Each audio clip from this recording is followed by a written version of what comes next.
And we are back, the boys of You're Blocking the TV. Josh, Alex, no guests this week, but we have plenty to talk about. Opening day for Major League Baseball. There's only one game, which is a little anticlimactic after a long winter and all that. But I think the bigger stuff right now is, surprisingly, and this is coming from me, Mr. Baseball. March Madness, and we've got NBA and NHL both coming to the end of their regular seasons. So lots of stuff going on, Alex. What are you feeling with NBA and NHL right now? Yeah, I mean, definitely coming down to the wire. You're seeing some new teams rise to the top. The NBA, you're seeing the OKC just continuing to run the gauntlet, really slowed down from their record pace, but still just dominating the Western Conference. And then you have San Antonio, which I think is ahead of schedule in terms of where they were hoping to be with Wemby and the team that they've constructed. But that's going to be a tough out. You have the Lakers back in their top four slot, sitting in third, and the Nuggets rounding out the top four, looking at home court advantage.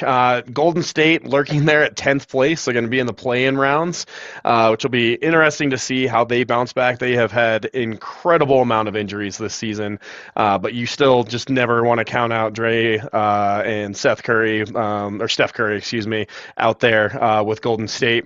Over in the East, Seth yeah, Curry, Seth Curry, all day. Yeah, all day. Yeah, we'll go ahead and cast him off. In the East, you've got the Detroit Pistons.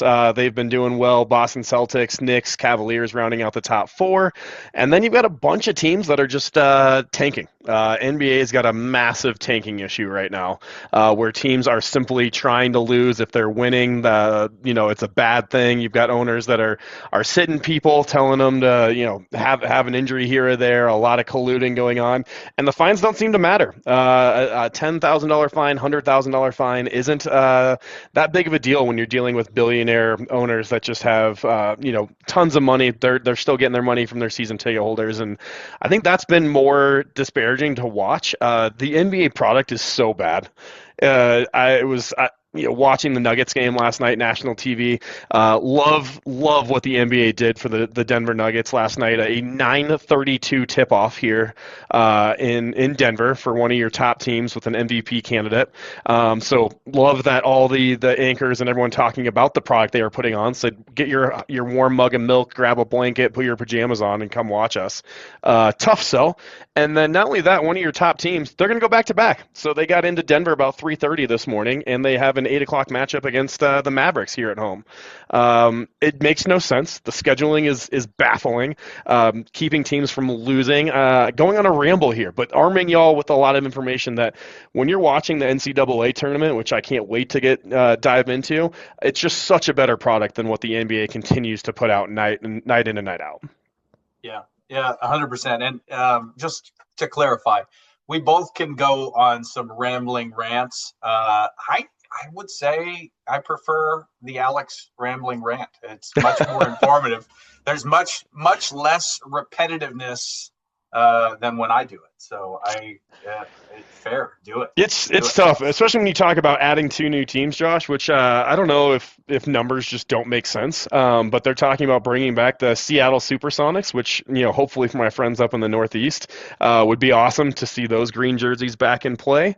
But also yet another Vegas team, which we just know Vegas is going to take over the market. They're going to have every team that they want. They're going to have constant fans, sellouts.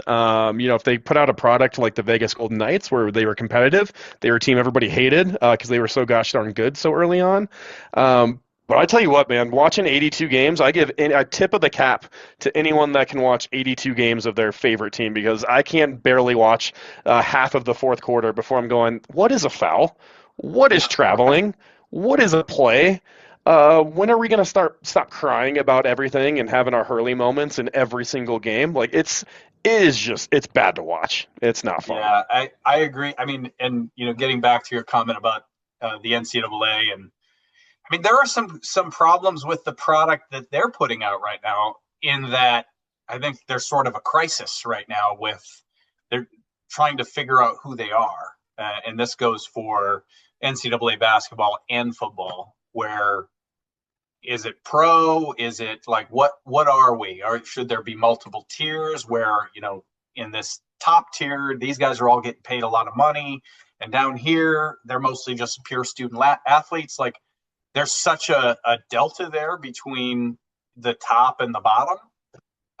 Whereas it's almost refreshing to have the NBA, which is a league with a salary cap, even if it's a progressive cap, just because there's at least some kind of basis there, right? Where there's an even playing field, at least to start. But yeah, that said, I could watch 82 games of my favorite team, but it's going to be in baseball. It's not going to be, I couldn't watch. And I've tried. I really have. Being in Portland, I've tried to get into the Trailblazers, and it's not that I don't care or that I don't like them. I do. I just don't. I don't care enough to make the effort to figure out where they're at and to do all that stuff. And I think really what it boils down to is the NBA is, to me, a lackluster product. And so I agree that way. It's just not exciting anymore the way that it was when we were kids. Like during the Jordan years with Chicago, I mean, they were battling, right? They were competing. That was must see, because you were gonna see some real blood, sweat, and tears out on that court, especially playoff time. You were gonna see something that you weren't expecting to see. And now it's just you've got 8 super teams and then a bunch of people that are just trying to kind of fill in the gaps and not really sure if those play-in teams really want to make it. How exciting is a one and done game between the 10th and the 9th seed? It's really not. Would you rather be there, or would you rather be where Washington and Indiana are right now? Right.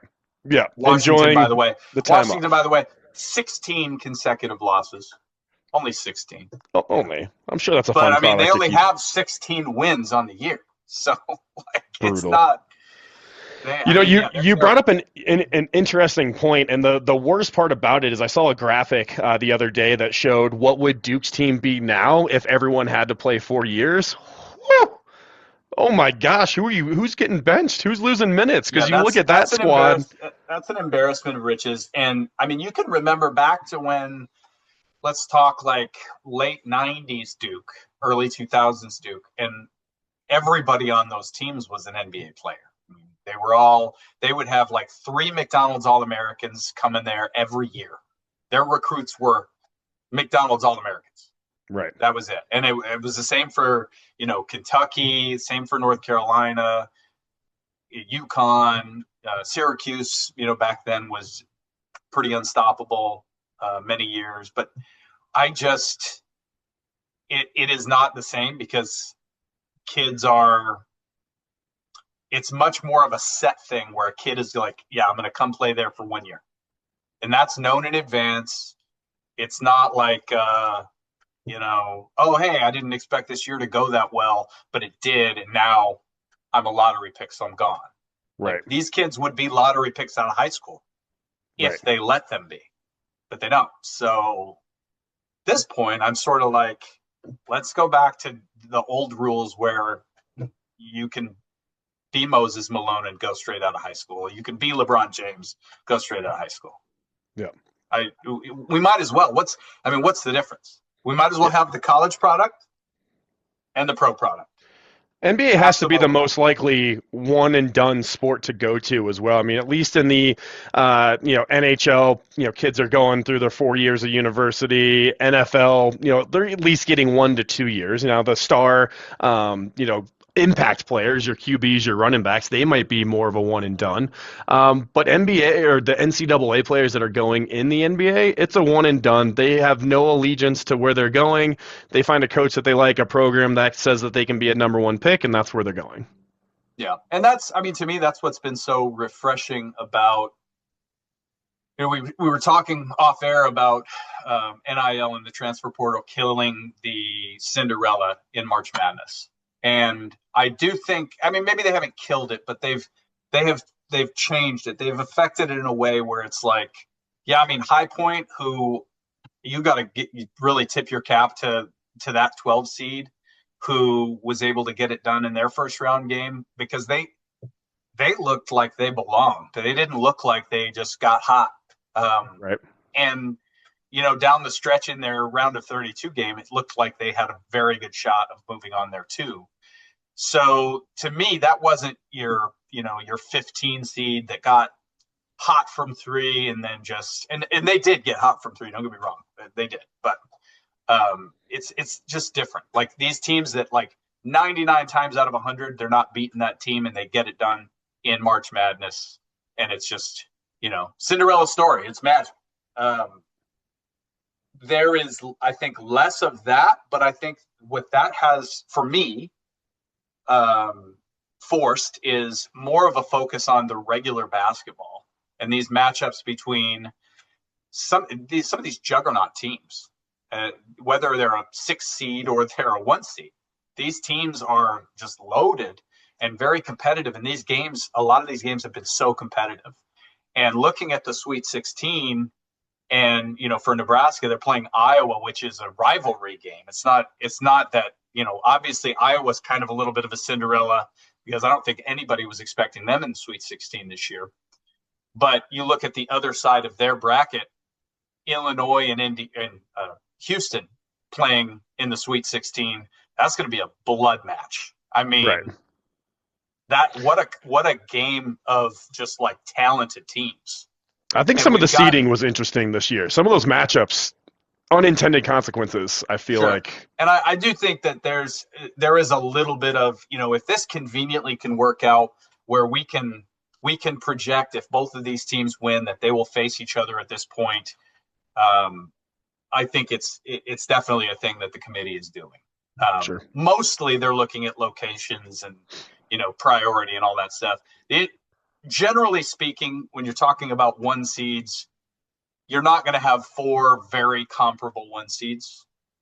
I think a lot of people knew that Florida was, I don't want to say a pretender, but they were not at the level of the other 3. Hey, you're calling out one of my championship picks there, so tread lightly on your people new. I'm sorry that your bracket got busted, but like how does Florida, with all of the wealth of talent that they have, and it's not just talent, they have just length for days, and they lose to Iowa, who is good. I mean, they play scrappy ball. Like, I don't like that Nebraska is playing them again. I don't love it at all, because they are the kind of team that I feel like they can beat anybody on any given night. They can also lose to a quad 3 team. Right.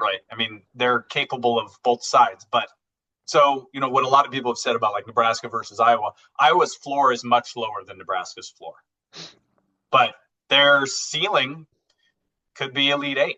And then when they get there, they could beat whoever they face then, just because of the style of basketball that they play. It's an equalizer. They defend, they can shoot the 3, and they let the rest fall where it may. And oftentimes it goes in their favor. Right. But again, going back to these matchups and how much fun this tournament has been so far, and how exciting it is to look forward to what matchups we're going to have. Obviously, in the Sweet 16, the Elite 8. I think it's anybody's tournament as far as what's left. I don't think that Duke is a clear favorite as much as a lot of people would say that they are. I don't think Michigan is a clear favorite as much as a lot of people would say that they are. All of these teams are talented enough to beat these other teams on any given night. Potentially 3 out of 10, 5 out of 10. Because they're so close in talent. What I've said about Duke all along is that I just think that they're a little young.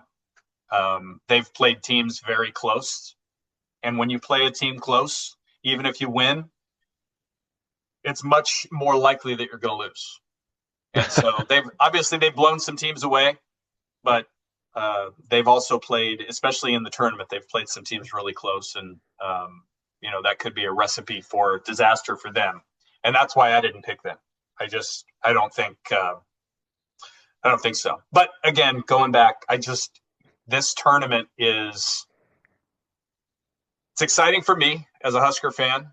But the question is since we don't really have any true Cinderellas in this tournament, Nebraska was a 4 seed. So you can't be a Cinderella as a 4 seed, right? You could get all the way to the championship and nobody's going to be like, you're a Cinderella. That's not that much of a shock. It's happened before. But for me, with this Nebraska team, they've been a Cinderella all year because they were picked 14th in the Big Ten in preseason. And so they have exceeded expectations significantly all year. They've just already established themselves as the Cinderella. But the reason that they're reestablishing it for me is down the stretch, they just hadn't looked as good against these tough Big Ten teams. They looked like a pretender to me.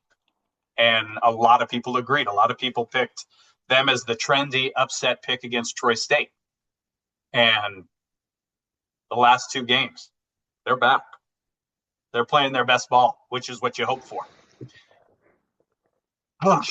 Yeah, there's my long rant. I would tell you, I mean, it's going to be an anxious game. When I was texting you when it was coming to reality that, living in both Iowa and Nebraska and knowing the hatred between the 2 states and going back and forth. And it goes down to the high school level, going across the border and playing other teams, saw that firsthand between the parents. So super excited to kind of be an outsider and just watch my Facebook and my Twitter feeds blow up from all of the fans from both sides. Iowa was picked to finish 8th or 9th as well. So I think this is a big time statement win for someone to hang their hat on for recruiting purposes, for talent purposes, to just kind of fluff in front of the other school and say, hey, look what we did over here. And it's funny, all the talking heads I've heard from Nebraska this week have all been like, I want anybody but Iowa. I want nothing to do with Iowa. I want to take our chances and say, we can take on anyone in the country. I just don't want to. Iowa is such a toss-up, 50-50 game, brutal, just bloodbath where it's like Iowa has recently had the Cornhuskers number. So this is either more pain or turning of the script. Well, and that's the feeling, is that you lose to Florida, you can live with that, right? You play Florida for a trip to the Elite Eight and you lose. You can live with that. It's a number 1 seeded team. They've got, again, so much length, so much talent. You can live with it. Absolutely. But losing to Iowa in this situation, even though, yes, you can be positive about everything they've accomplished so far, the fact that they've gotten to the Sweet 16 is, that's more than anybody ever could have hoped for in the history of March Madness for Husker fans. Right. Right. And yet there's Iowa. They're right there with you. You have to share the glory with Iowa. And if you lose this game, Iowa got to end your run. And you have to live run. You have to live with that. They have beaten Nebraska in football and basketball enough. And for your greatest season ever to be ended by Iowa, it's like you're playing a video game and you get to the final boss level to face the final boss.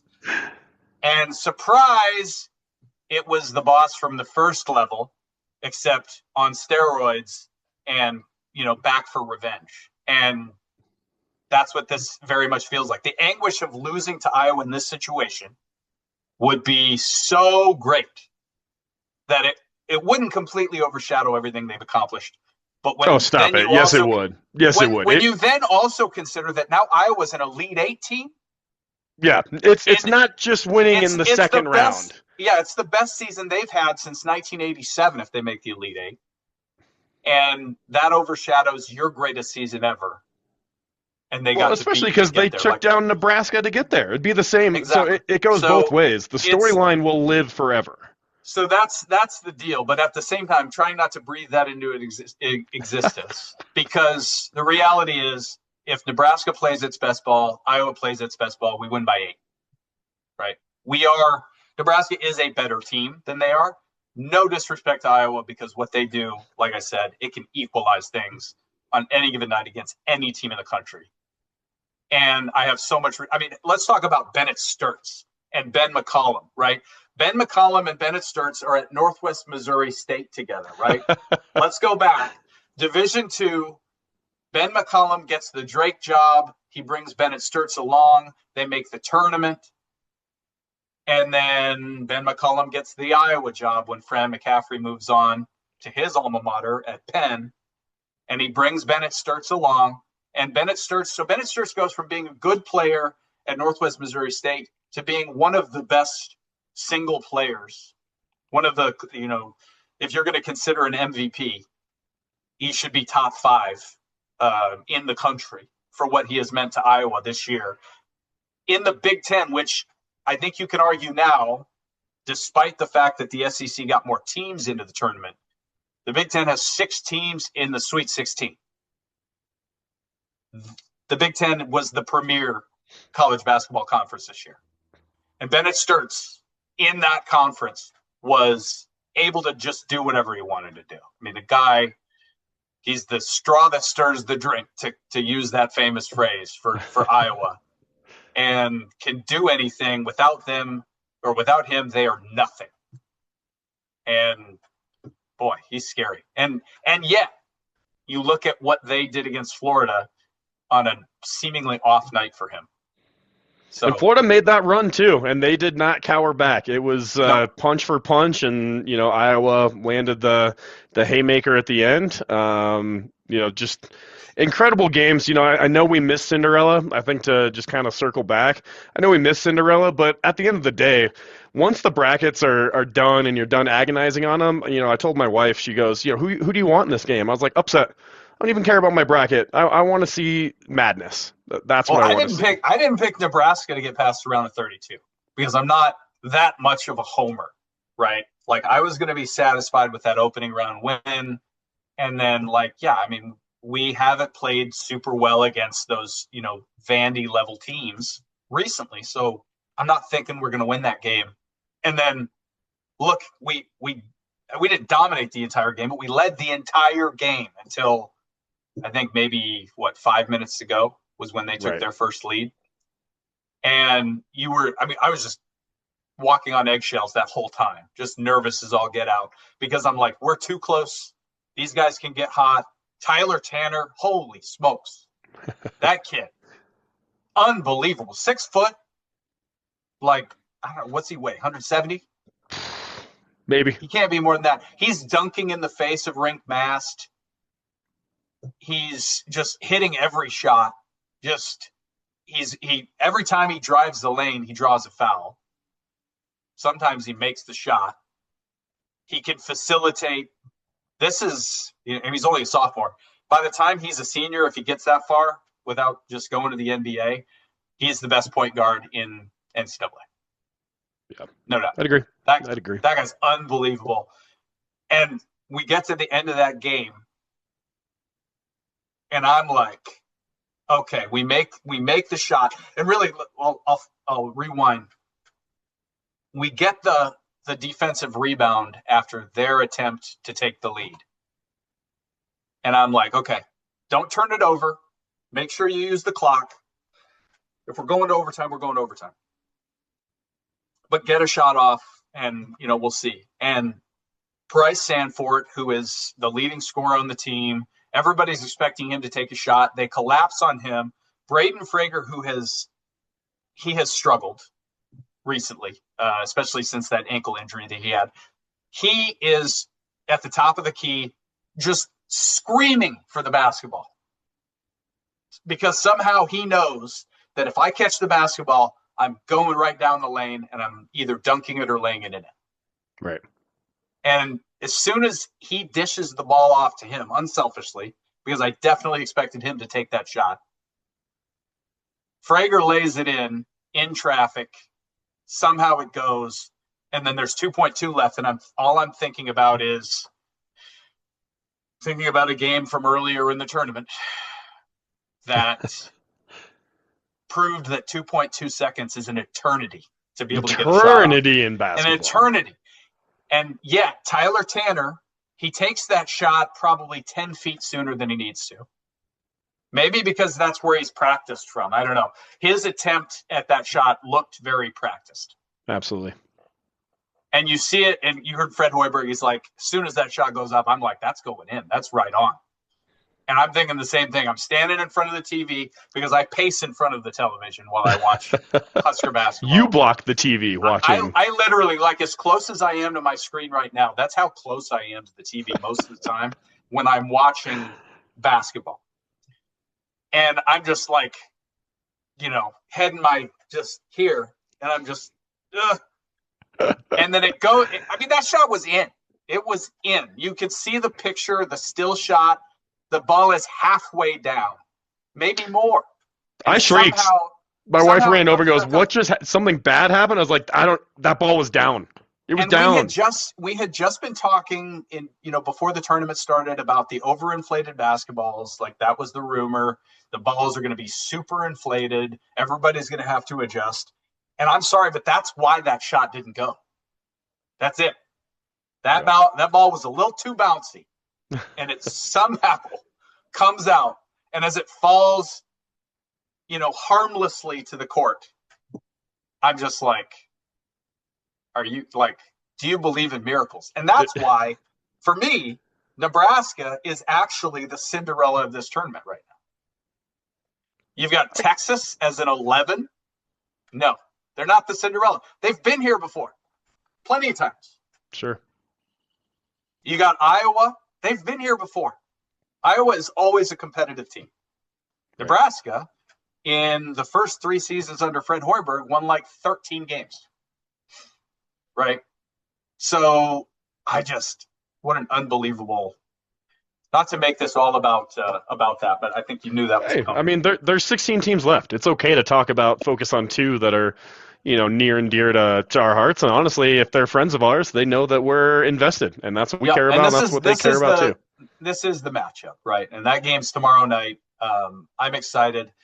Let's also talk about the fan following for that round of 32 game against Vandy. You had the Paycom Center seats like 18,000 or something like that. That's what I heard. There were solidly 15 to 16,000, maybe 17,000 from what I've heard, Husker fans in there. They said it was loud. They said they traveled. And they're like, well, where are the Vandy fans? I'm like, Vandy does not have fans. Like, if you live in Tennessee, you were a Tennessee Volunteers fan. Or right. Maybe you went to Vandy. Maybe you've got a kid that's on the team or a kid that goes to Vandy. Maybe you're an alum. Those are the fans. Those are the fans of Vanderbilt.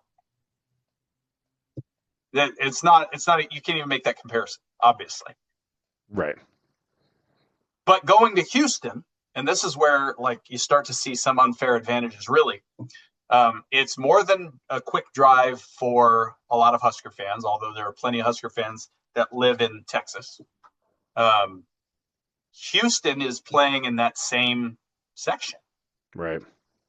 So they get a home game, and they're going to be part of that same session.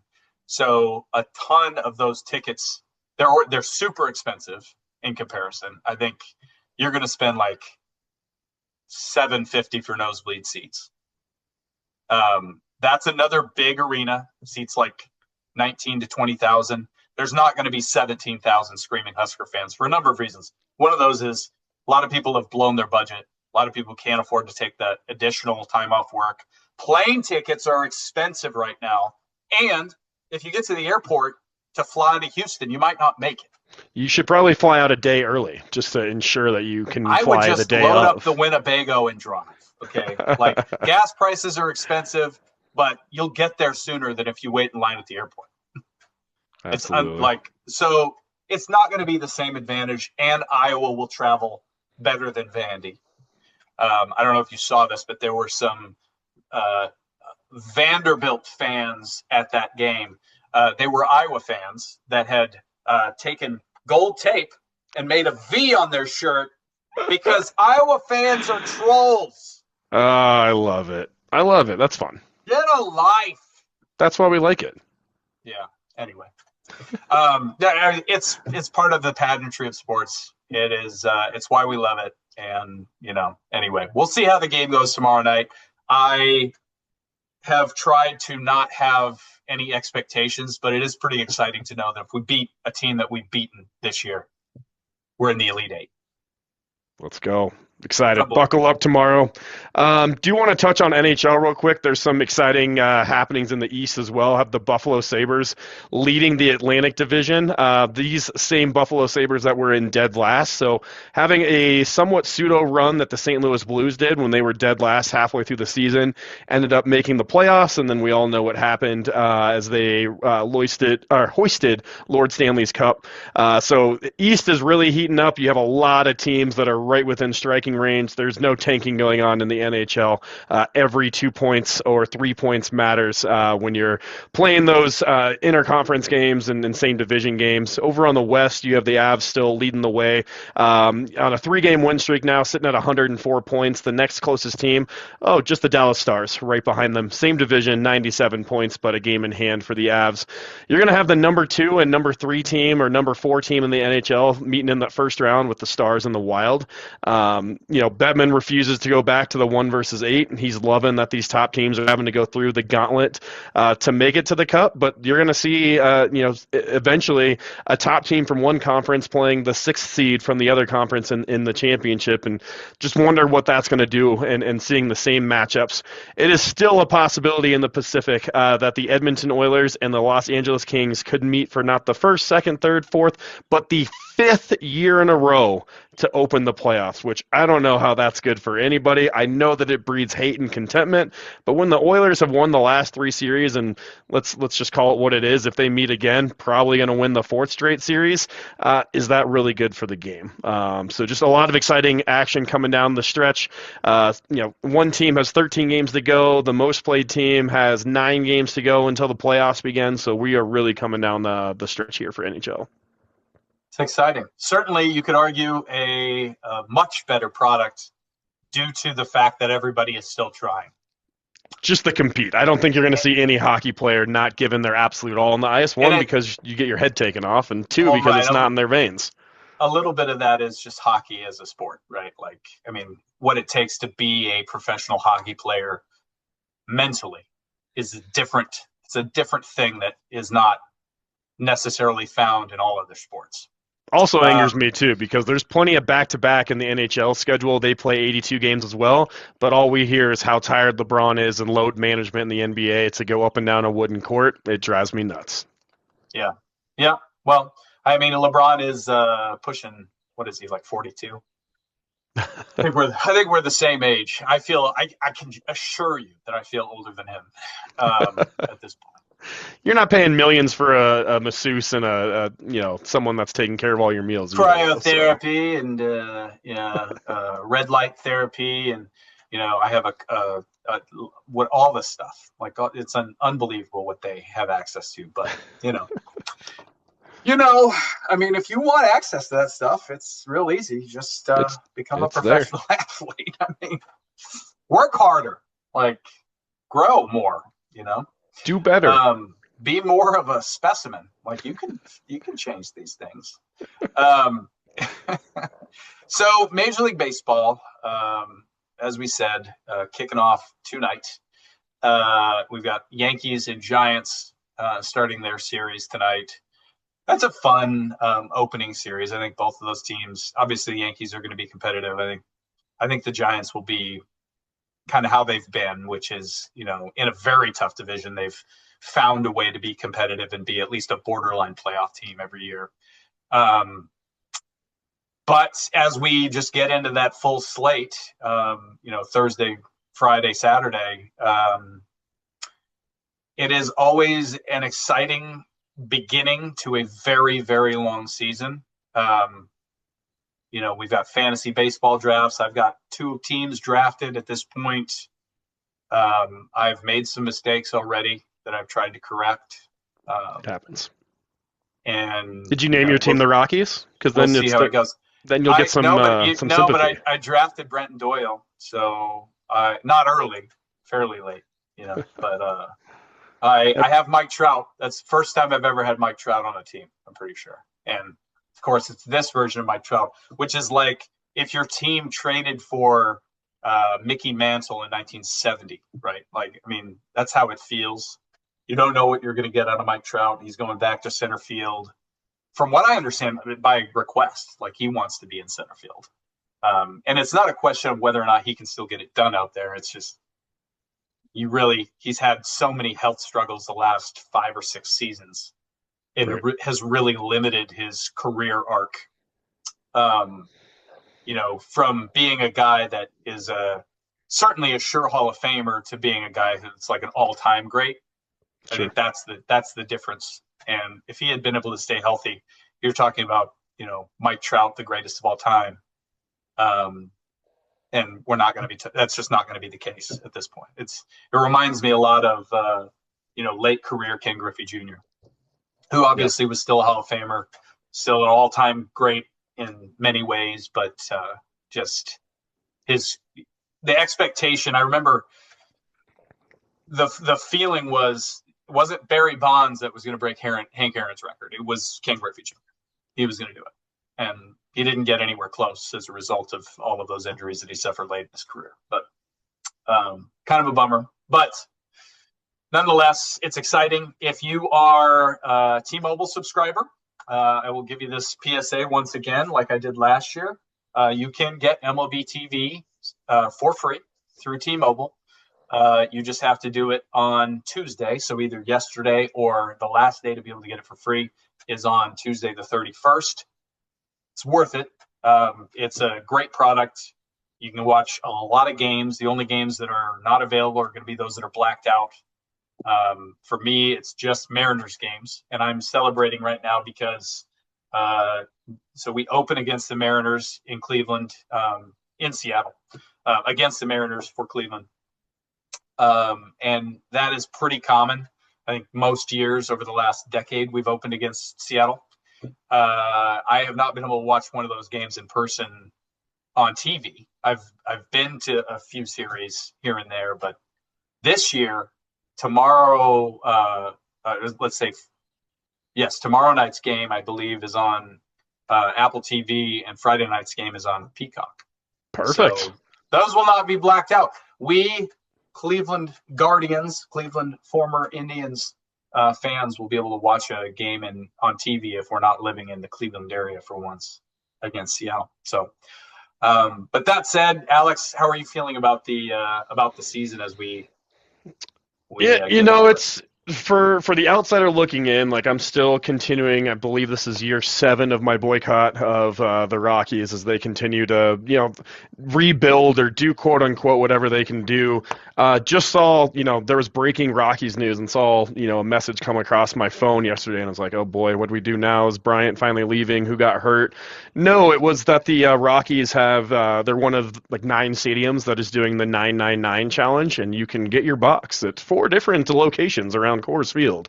And that's more exciting to me than actually going to the game, is going with my buddies and saying, who wants to take on this 999? It's the 9 beers, 9 hot dogs, and 9 innings challenge. And there you have like a special box for it, apparently. The beers are flight sized. 9 designated drivers as well? Yeah, the beers are flight sized. I think that's the only way that they can get away with it. And the hot dogs are essentially sliders. So not the full on 999, but they're still, getting involved in the media craze because they just don't care about the product being put on the field. It's going to be, everyone says that, their goal is to not lose 100, which is just a terrible goal for anybody. And then, throwing it back to you, Josh, looking at the betting odds, I'm not sure if you saw this yet. This just came out from BetMGM. You have the Dodgers. Well, let's go with the Rockies first because I think it's funny. If you put $1 down on the Rockies to win the World Series, you will win $1,000 because they are plus 100,000 on the money line. So $100 wager on the Rockies, which I do not recommend. You might as well burn your money and see what color it burns. Can net you $100,000. Whereas the Dodgers on the other end are plus 220, and the Yankees are the closest at plus 1,000. I don't think I've ever seen odds for a championship be spread apart by 800 basis points. And I just don't know how good that is going into the season going, Man, I hope we make the playoffs to lose to the Dodgers at some point. That'd be a successful year because they got better. Yeah. Yeah. I mean, and really, if you look at the odds, let's just take everybody that is 20-1 or better. So you got Detroit at 20-1, the Braves, the Cubs, the Phillies, the Red Sox, the Blue Jays, the Mets, the Mariners, the Yankees, the Dodgers. There's really only one team on that list I can get even semi-excited about, and it's the Mariners. Absolutely. I would agree with you. And that's with the drama of good old Cal not shaking hands at the WBC and hoping that team stays together and comes together some camaraderie. Much more team building activities to start the season for them, I feel, than actual baseball activities. Sure. Yeah, I'm obviously, yet again, the U.S. is spurned in the WBC final this time by somebody completely different, of course. I was very happy for Venezuela there. I, love to see, especially some of I think the maybe 6 top teams in the WBC who were just loaded with MLB talent. That was an exciting thing. But you look at like my guys, Cleveland is a 70-1. So really almost, well, not, I shouldn't say almost as bad as the Rockies. On this one, I have the Rockies at 500-1. I might be taking those odds. You might need to send me that 500 link. 500-1. The Nationals are 500-1. The White Sox are 500-1. The Cardinals are 300-1. Angels 250-1. Miami Marlins 200-1. The Twins 100-1. Rays 80-1. A's 80-1. Diamondbacks 70-1. That's one that I might buy. That's one where I might say the Diamondbacks are due for a bounce back year this year. Certainly, you got to feel better about them than 70-1. But yeah, you compare like the Guardians to the Royals, 70-1 versus 40-1. I like the Royals. I like the team that they have. I like Bobby Witt Jr., all that. But, I don't understand how you could put the Royals at 40-1 and the Guardians at 70-1. Sure. I don't think there's that much of a difference there. I think they both probably should be more like 50, 60-1. The Royals are not going to win a World Series this year. Not happening. We're not as well. But you never know, though. Cleveland's got a lot of prospects that are going to be making their debuts this year, chiefly among those being Chase DeLauder, the long-awaited former #1 pick for us, who has just been hurt basically his whole minor league career, but has shown flashes. He came up late last year, played a little bit, looks like he can really hit and, potentially for pop. So we'll see what happens there. But that's, as we've talked about, that's the deal when you don't have a salary cap. These smaller market teams, these teams that are not spending as much money, you have to get hot in your window. And that means you have to be good. You have to hit on a bunch of prospects all at once. You got to have like 3 or 4 guys that are on their first contract, maybe more, who are all playing like all-stars. And it's just a lot to ask for. Most systems are not going to produce that. So, I don't know. We'll see. The easy money is obviously the Dodgers again. It's just, I don't know. No matter what happens in the regular season, if they get into the playoffs, they are going to win. It's injuries. You're playing the injury game with them, and even then, you're going to need injuries after the trade deadline when they can't make any moves and they're locked in, because they'll be able to retool at the trade deadline and probably get pretty high ticket guy. I give you credit because you're still wearing the colors. You're excited about the season, and I'm not saying that I only root for my teams when they have a chance to win. But to have a team like the Dodgers around is like having Real Madrid in La Liga. I mean, they have Barcelona at least that can keep up with them. NHL is constantly having some sort of turnover and making things interesting, for teams that they're looking at on average about 7 to 8 teams making the flip or making the playoffs that didn't make the playoffs last season. But baseball, for the foreseeable future, it's like it's not if the Dodgers are going to win, it's how many they're going to win this decade. How many times Mhm. are we going to see them lift the trophy and be like, "Yay, good for you. You guys are so good. It took a lot of skill." They're rolling out the best rotation with the best lineup, and their second stringers ain't bad either. Well, and it did take a lot of skill. I mean, those guys are unbelievably talented. It is their skill What I mean is, that allows it. But what is Dave Roberts doing? I think Dave Roberts is an excellent manager. Don't get me wrong. It is easier when you have that much talent to be able to put a good product on the field. And at the same time, I'm not going to argue that the Yankees have way less talent. And the Yankees you've heard it here first, will not win the World Series in 2026. It will not happen. Neither will the Mets. Sorry to say it. They won't. It's either going to be the Dodgers, the Mariners, the Blue Jays, or I'm going to go Phillies. Wow. It's going to be one of those 4 teams that wins the World Series. Okay. And no matter what anybody else does over the course of the year, it's not going to be anybody else. And may God strike me down were it otherwise. Let's go. Call it a day. Anyway, you heard it here first. We have a hard stop here coming up, so we are going to get ready to wrap. But Alex, before we do, I don't know if I told you this, but dude, the show Paradise. Have you watched this show? Okay, I've had issues with this show. Thought the first season was amazing. I have fallen asleep in the first 2 episodes. I'm starting to get more and more in it. They changed it to where you're seeing one person's perspective, and then you see the next person's perspective, and the next person. I'm like, dude, this is not like you're trying to stretch out a story that was not meant to go more than a season. This show is, and for a number of reasons, this show is post-apocalyptic. This Is Us. It's wild. And part of the reason for that is it's all the same people that made this show. A lot of people do not realize that the guys that made This Is Us made Paradise. Okay. The musical score, if it sounds familiar, if you watch This Is Us, it's because it's the same guy. And I actually think some of the score has been reused because it just sounds too familiar. Yeah, I'm going to go back, and that's all I'm going to hear tonight. I have enjoyed the show. I'm a sucker for like post-apocalyptic stuff. Sterling K. Brown is one of the best, like in his prime actors that we have out there right now. Just really enjoy like what he puts out there.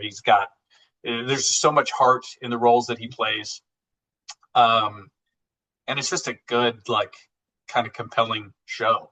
My brother told me about it, and I was under the impression that it was a network TV show just because I just made that assumption, I guess.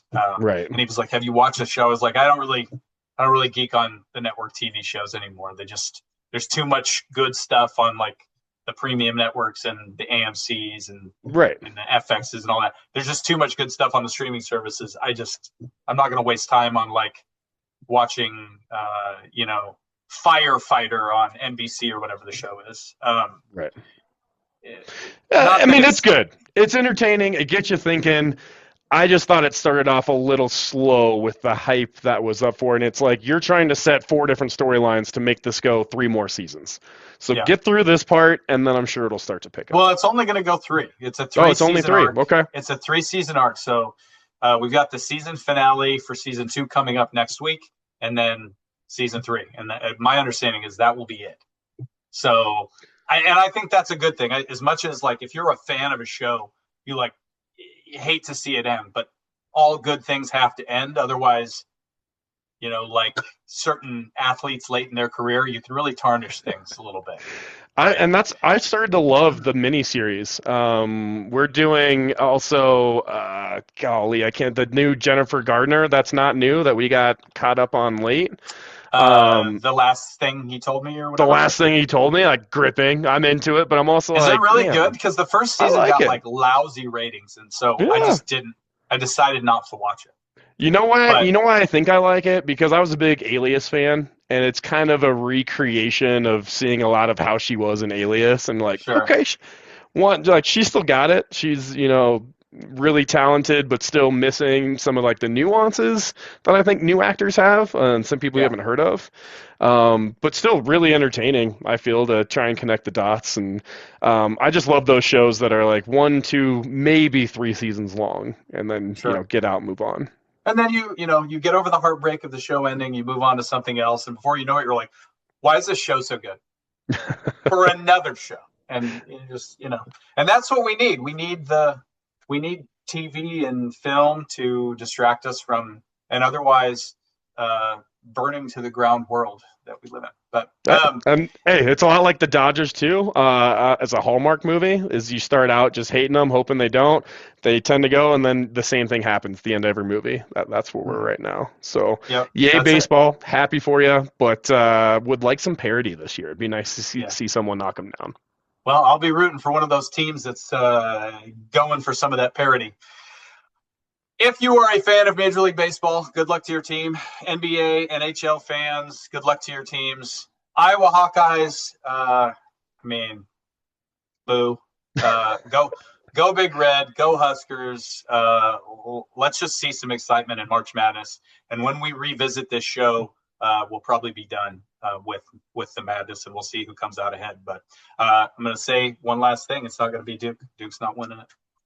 They're not doing it because I didn't pick them this year, and they only win when I pick them. So anyway, this has been You're Blocking the TV, and just another reminder, we do it every week or every time, but don't do it. Don't block the TV. We'll see you next time.